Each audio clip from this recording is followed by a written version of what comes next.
we are running. The world is not random. The world is moving in the direction it is because it's been planned to do that.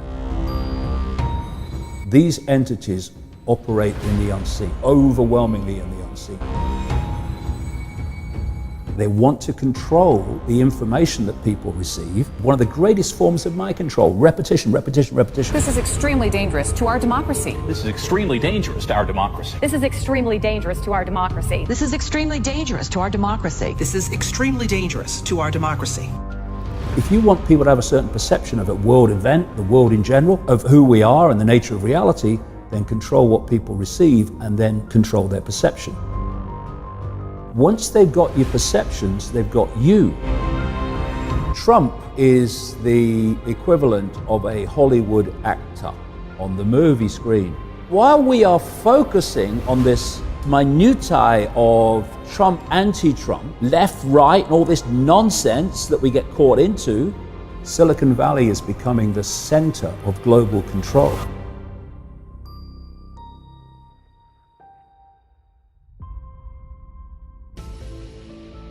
This global conspiracy that I've been exposing for 3 decades is basically the hijacking of human perception.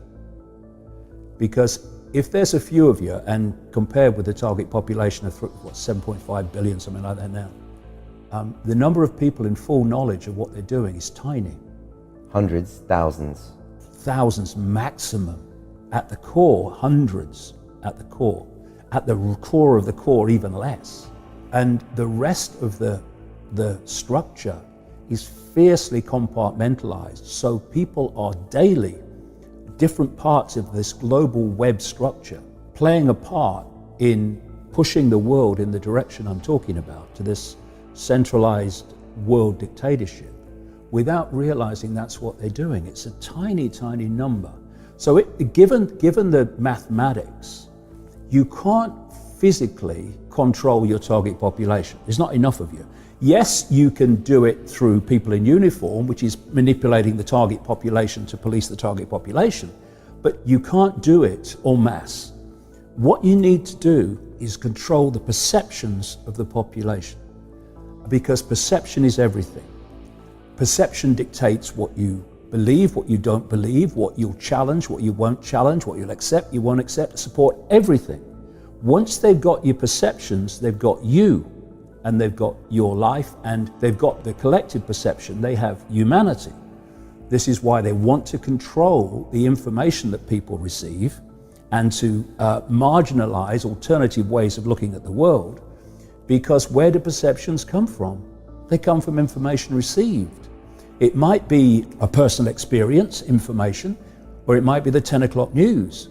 But with most people, it's going to be the 10 o'clock news, but it's information. So if you want people to have a certain perception of a world event, the world in general, of who we are and the nature of reality, then control what people receive, and then you'll control their perception. So when I look at the world, I see vast numbers of people who are perceptually programmed. And when I break it down in the book, when you look at a human life, it's basically a perceptual programming and download from cradle to grave. You come out of the womb and immediately you're influenced by your parents in terms of your perceptions. And they're not being malevolent, most of the time anyway, the vast majority, but they've been through the system you're about to go through, the process you're about to go through.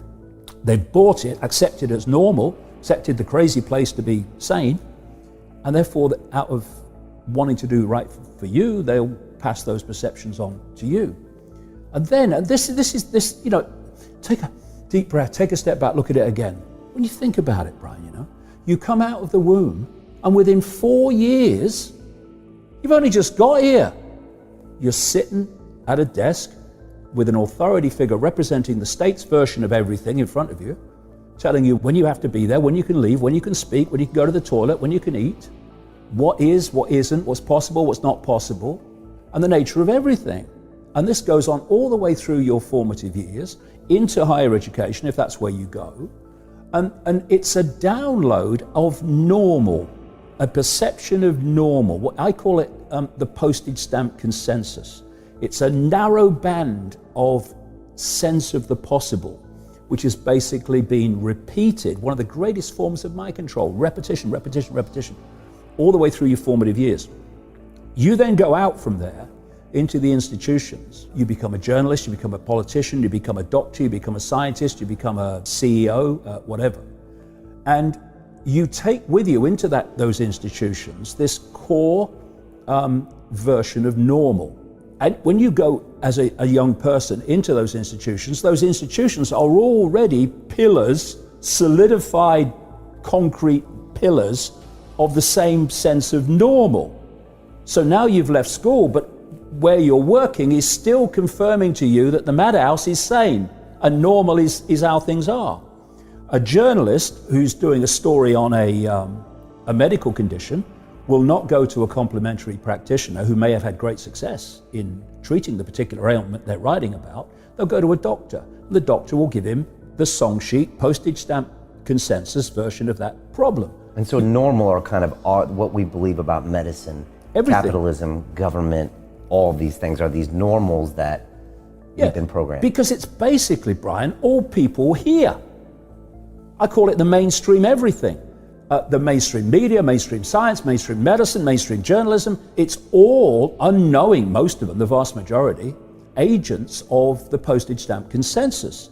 Then you add the fact that the global media, now 24/7, is reporting world events constantly, in all their multiple different ways, from the same postage stamp normal.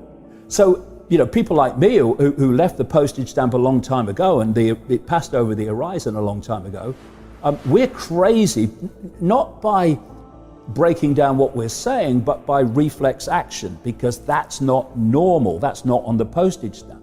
Then you look at politics, and we've got a choice between left, right, and center, what's called the political class. That's very, very true, political class, but I would call it something else. It's the postage stamp consensus political class, because the left in politics is on the left of the postage stamp, the centre somewhere in the centre, and the right's on the right of the postage stamp. But they're all on the postage stamp, still coming from this perception of normal that is about, use another analogy, about the size of a pea. So it's the illusion of choice. Yeah, exactly. Then you have peer pressure, because all those people who, the vast majority, have accepted this download of normal, with the blinkers on, I have no problem with that. If you want to give your mind away to someone else's perceptual program, fine. The problem comes when those people think that they can then dictate, ridicule, intimidate those that have a different view. Because that's psychological fascism for me. Up to this point, they have manipulated human perception by manipulating the information people receive. The plan is to go beyond that, where they are the perception. And what I'm talking about, of course, is artificial intelligence, which brings us back to the devil's playground, Silicon Valley. Because that is increasingly the center. In the shadows is where it's coming from. But in terms of the world that you can see, Silicon Valley is becoming the center of global control. Not only is it driving, people will be shocked to see how deep Google, it's just a search engine, and Facebook, it's just a social media platform. To see how deep they are in the transhumanist agenda of connecting the human brain to artificial intelligence, so that artificial intelligence becomes the human mind. And that's not me pulling this out of the ether. I'm quoting there a Google executive, Ray Kurzweil, one of the global PR men for Frankenstein. Is he a Google exec? I know he's at Singularity University. He's a Google exec at the Singularity University. Okay. And he has said that by 2030, and that's a date, a year that keeps coming up again and again, 2030. the human brain will be started to be connected to artificial intelligence. And I'm quoting Kurzweil here. And then artificial intelligence will do more and more of human thinking until there is no human thought and artificial intelligence is doing it all. Now, why are they openly saying this now? Because the sales pitch is it will make us superhuman. So isn't that great? Getting the population, especially the young, or will be the adults then, addicted to technology is all about the here, kitty, kitty, kitty, preparing people to accept this. So you've got that agenda at the end of this road of the human mind as we know it being replaced by artificial intelligence. But out of the same, as I mentioned a few minutes ago, out of the same devil's playground, Silicon Valley, is coming the Google, Facebook, etc., algorithmic censorship more and more of the alternative media using various excuses. Because what they do is this, they'll give you an excuse, oh, we've got to stop jihadis. Okay, right. So, oh yeah, we'll stop jihadis. Okay. And then they widen it and widen it. It's not jihadis anymore, it's people like me. And other people that are questioning the official narrative, and they pull them in. So the alternative media is under tremendous pressure now and suppression because it's challenging the narrative, and that changes perception. Change perception, you change the world.